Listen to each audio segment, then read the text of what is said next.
Monsieur Macron, il y a Paul Biya qui tue les Camerounais, monsieur Macron. Il y a un génocide au Cameroun, monsieur Macron.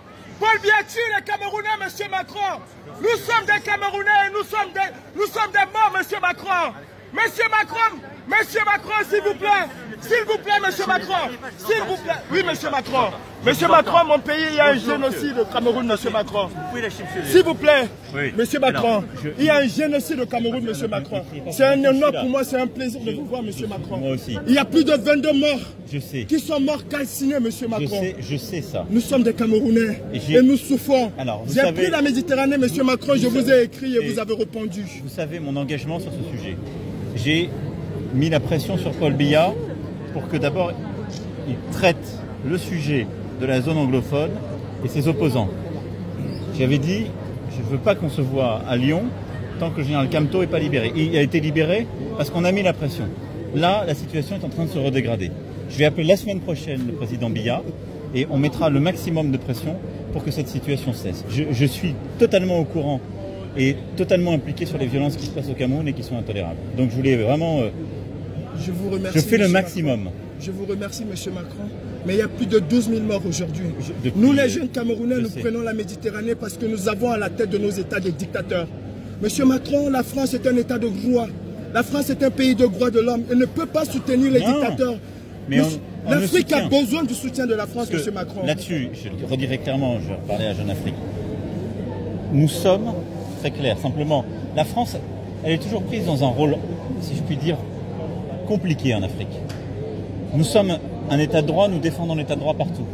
Mais quand en Afrique, un président français dit « tel dirigeant n'est pas démocratiquement élu », les Africains disent « mais de quoi venez-vous vous mêler? Vous n'avez pas à nous donner la leçon ». Donc moi, j'ai dit partout, je veux des dirigeants démocratiquement élus. Et là où ils ne sont pas démocratiquement élus, je travaillerai avec la société civile. Je mets la pression sur chacun et je travaille avec l'Union africaine et les organisations régionales pour mettre la pression. Quand le président Kabila était là, il y avait comme vous des opposants dans son pays. On a mis la pression, on a travaillé avec plusieurs autres présidents. On a réussi à ce qu'il y ait une alternance politique pour avoir le président Tshisekedi. Sur le président Biya, je lui ai dit, il doit rouvrir le jeu, il doit décentraliser, il doit libérer les opposants politiques, il doit faire respecter l'état de droit. Je mettrai tout ce qui est en mon pouvoir pour le faire, je veux vraiment que vous le sachiez.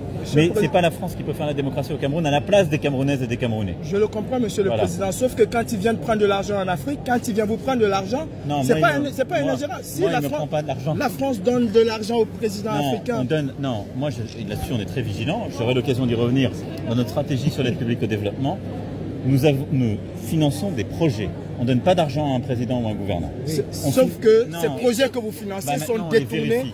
Alors non, si vous avez des sujets de détournement, faites-les-moi savoir, parce que partout on fait de l'évaluation, on vérifie, mais à commencer par des pays comme le Cameroun, on a besoin de financer des ONG, des gens qui aident la population civile. J'ai une dernière doléance, monsieur le président.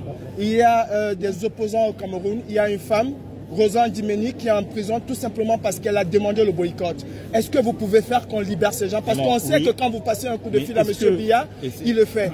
J'espère. Est-ce que vous pouvez me donner les noms? Je vous enverrai le nom, monsieur le président. Dites-moi qui je parlerai avec cette personne. Parce qu'ils prennent les noms.